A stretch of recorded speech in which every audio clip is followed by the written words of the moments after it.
Assalamualaikum warahmatullahi wabarakatuh. Perkenalkan, nama saya Hasna Maira Suraya dari kelas 10 IPS 4. Di sini saya akan mempresentasikan rangkuman bab 2 tentang penelitian sosial.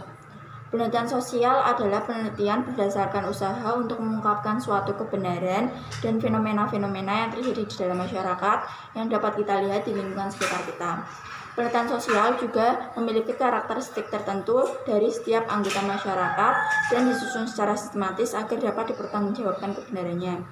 Penelitian sosial juga memiliki klasifikasi ke dalam bentuk khusus dan mendalam.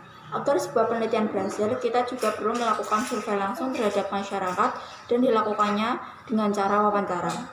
Tujuan dari dilakukannya wawancara adalah untuk mendapatkan sebuah hasil kegiatan yang benar-benar terjadi di dalam masyarakat. Untuk menunjukkan hubungan sebab akibat, kita juga perlu melakukan kegiatan percobaan.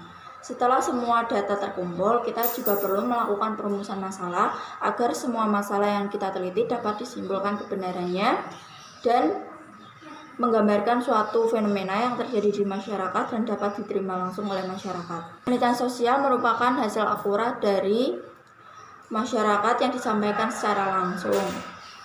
Penelitian sosial juga dapat berupa pengetahuan dan sejarah sosial. Penelitian sosial juga memiliki kelemahan. Kelemahan dari penelitian sosial adalah 1.